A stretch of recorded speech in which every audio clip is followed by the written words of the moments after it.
Hello. हाँ बच्चों, last class में हमने क्या देखा था कि जो प्रतिष्ठित सिद्धांत है उसमें ब्याज की दर किससे निर्धारित होती है।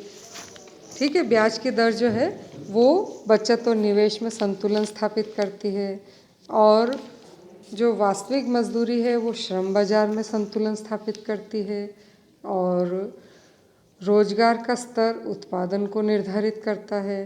तो ये सारी चीज़ें हमने देखी थी।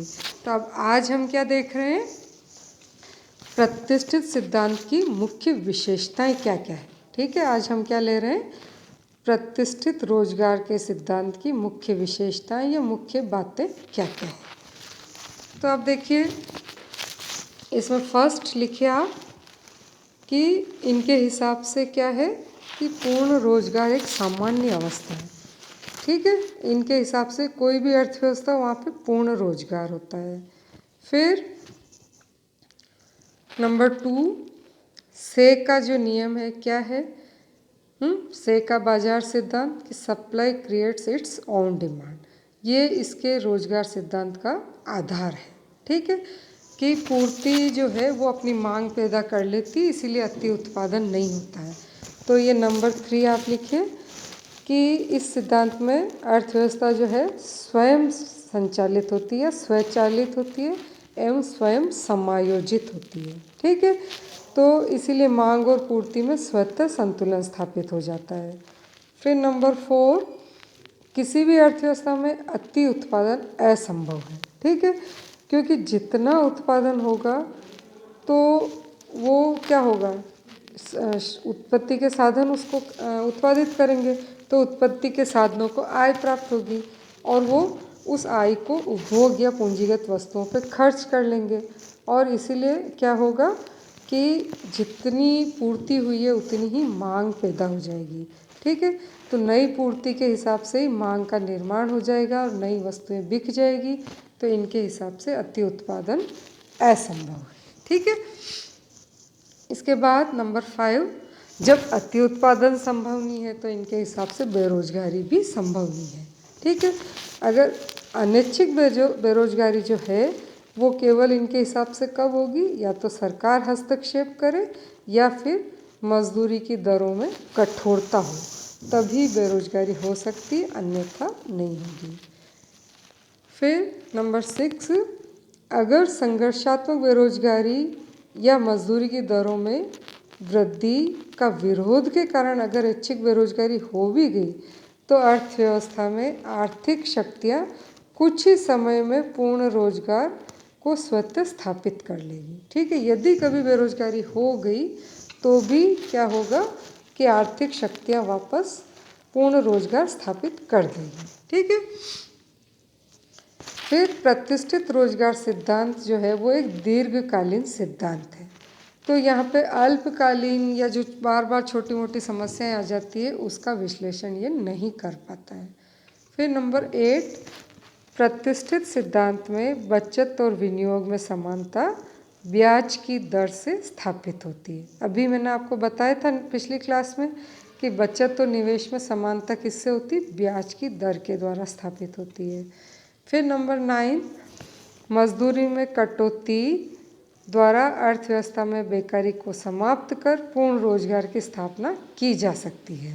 ठीक है, क्योंकि मजदूरी में अगर कटौती हो जाएगी तो क्या होगा, लागत घट जाएगी, वस्तुएं सस्ती होगी, फिर मांग बढ़ेगी और अधिक उत्पादन करने के लिए अधिक लोगों को रोजगार देके पूर्ण रोजगार स्तर पर पहुंचना संभव हो सकेगा। तो ये जो है इसकी प्रतिष्ठित सिद्धांत की मुख्य बातें हैं। अब इनके इक्वेशंस को देखेंगे हम, प्रतिष्ठित सिद्धांत के समीकरण क्या क्या है, इनके इक्वेशंस क्या क्या है। तो सबसे पहले हम कौन सा ले रहे हैं, ए कुल उत्पादन एवं रोजगार। ठीक है, ये अभी मैंने बताया था आपको लास्ट क्लास में कि आउटपुट इज फंक्शन ऑफ क्या है, एन के टी एल। ठीक है, ये पहली इक्वेशन है कि output is function of N K T L. इसमें के और टी और एल क्या है, स्थिर है, एन परिवर्तनशील है, मतलब उत्पादन जो है रोजगार के स्तर पर निर्भर करता है। ठीक है। इसके बाद बी आप देखिए, बी क्या है, बी हमने श्रम बाजार लिया है। ठीक है, श्रम बाजार में देखिए श्रम की मांग और पूर्ति में संतुलन कैसे होता है। D L is function of W upon P is equal to MPPL। ये मैंने लास्ट क्लास में भी बताया था कि श्रम की मांग जो है उसकी वास्तविक मजदूरी का क्या होती है बच्चों, ऋणात्मक फलन होती है। ठीक है, तो और ये किसके बराबर होती है, श्रम की सीमांत भौतिक उत्पादकता के बराबर होती है। श्रम की मांग उसकी सीमांत भौतिक उत्पादकता के बराबर होती है, और जो है श्रम की मांग क्या है, उसकी वास्तविक मजदूरी का ऋणात्मक फलन होती है। ठीक है, और ये हमेशा उसकी सीमांत भौतिक उत्पत्ति के बराबर होती है। फिर नंबर इसी में आप देखिए कि एस एल, तीसरी equation number 3, S L is function of W upon P, मतलब श्रम की पूर्ति भी उसकी वास्तविक मजदूरी का फलन है, लेकिन ये उसका ऋणात्मक नहीं होकर के क्या है, धनात्मक फलन है। ठीक है, कि अगर वास्तविक मजदूरी बढ़ेगी तो श्रम की पूर्ति बढ़ेगी, और वास्तविक मजदूरी घटेगी तो श्रम की पूर्ति भी घटेगी।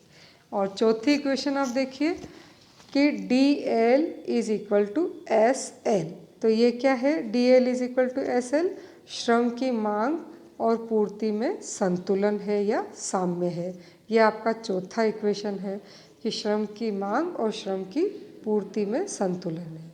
तो जहाँ श्रम की मांग और श्रम की पूर्ति एक दूसरे के बराबर होती है, उससे रोजगार के स्तर का निर्धारण होता है, और उस रोजगार के स्तर से उत्पादन की मात्रा निर्धारित होती है। ठीक है, अब तीसरा देख रहे हैं, सी पॉइंट आप, मौद्रिक क्षेत्र में संतुलन। ये भी मैंने आपको लास्ट क्लास में बताया था कि इनका क्या होता है कि ये मुद्रा के परिमाण सिद्धांत पर आधारित है। PT is equal to MV। ठीक है, तो इसको हम ऐसे भी लिख सकते हैं, P is equal to MV upon T। तो यहाँ पे इन्होंने क्या माना था, आपको बताया था मैंने, V और T को अगर स्थिर मान लें तो P या कीमत स्तर जो है वो मुद्रा की मात्रा से प्रत्यक्ष और आनुपातिक रूप से संबंध होता है। तो ये किसको निर्धारित करते हैं, MD और MS, मुद्रा की कुल मांग और मुद्रा की पूर्ति के संतुलन को दर्शाता है। ठीक है, तो MD is equal to MS होता है। ठीक है, तो पहले ये लोग क्या सोचते थे कि यहाँ पे कुल आय और कुल व्यय एक दूसरे के बराबर होता है, बचत नहीं होती है, लेकिन बाद में इन्होंने ये सम्मिलित किया कि बचत अगर होती भी है तो उसको हम निवेश कर देते हैं, और इसीलिए बचत और निवेश में जो समानता है वो ब्याज की दर के द्वारा होती है। ठीक है, तो अब इसके लिए फिर ये नया इन्होंने लिया कि बचत और निवेश में संतुलन। शुरू में इन्होंने बचत को माना ही नहीं था, लेकिन बाद में इन्होंने इसको भी ऐड किया। तो बचत और निवेश में मैंने आपको बताया था किससे होता है संतुलन, ब्याज की दरों के द्वारा होता है।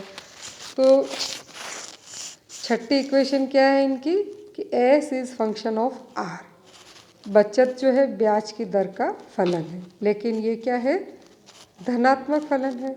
ब्याज की दर बढ़ेगी तो बचत बढ़ेगी, ब्याज की दर घटेगी तो बचत भी घटेगी।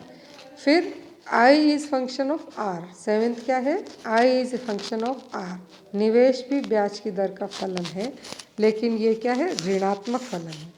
ब्याज की दर बढ़ेगी तो निवेश घटेगा, और ब्याज की दर घटने पर निवेश बढ़ते हैं। ठीक है, तो इस तरह से दोनों में विपरीत संबंध है। ठीक है, बचत और निवेश दोनों अलग अलग तरह से चलते हैं, लेकिन बचत और निवेश में जो समानता है वो किससे स्थापित हो रही, ब्याज की दरों से स्थापित होती है। ठीक है, अब इसका भी अपन डायग्राम देखते हैं कि पूरा क्लासिकल इकोनॉमिक्स जो है, प्रतिष्ठित अर्थशास्त्र है, उसका ये आप देखो डायग्राम, रेखा चित्र द्वारा निरूपण। ठीक है, लेकिन इसमें अभी जो इनिशियल ये जो आरंभिक डायग्राम है, इसमें इन्होंने बचत और निवेश को सम्मिलित नहीं किया है। ठीक है, तो लेकिन यहाँ पे आप देखिए वस्तु क्षेत्र भी है और मुद्रा क्षेत्र भी है। ठीक है, तो जो दो डायग्राम था आप देख रहे हो लास्ट क्लास में जो मैंने बताए थे, ए और बी तो वही है, अब सी और डी और इसमें हम ऐड कर रहे हैं। तो अपन चलेंगे, सबसे पहले कौन से डायग्राम से शुरू कर रहे हैं, इस बी से।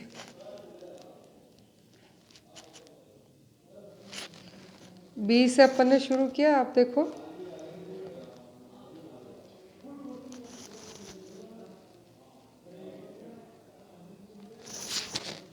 ठीक है।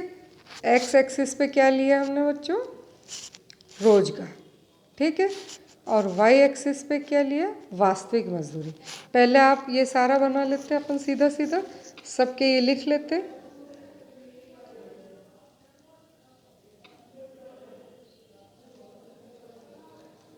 ठीक है, ए में भी हमने क्या लिखा, एक्स एक्सिस पे रोजगार और वाई एक्सिस पे उत्पादन। ठीक है, अब ये सी है, सी में भी हम लिख रहे हैं, देखो एक्स एक्सिस पे यहाँ कीमत स्तर है और वाई एक्सिस पे उत्पादन है। ठीक है, और अब ये डी है,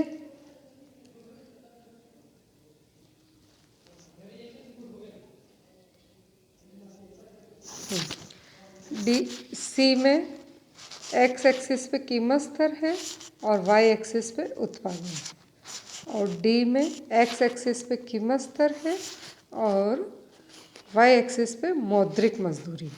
ठीक है, तो सबसे पहले ये चारों एक पैनल डायग्राम है, ये चारों आप बना लीजिए ब्लॉक। उसके बाद अब अपन बी पॉइंट से शुरू कर रहे हैं, बी डायग्राम से शुरू कर रहे हैं।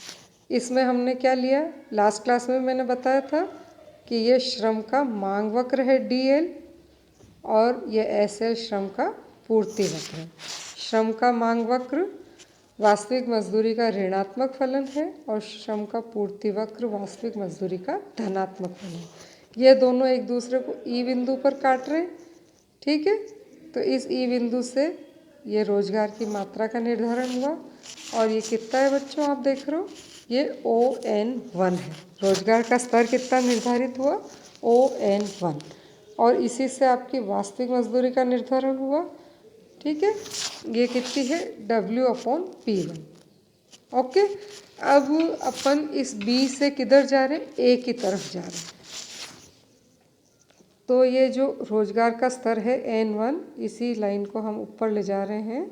ये देखो, ये आपका देखो ये उत्पादन फलन दे रखा है, ये लास्ट क्लास में भी मैंने आपको बताया था।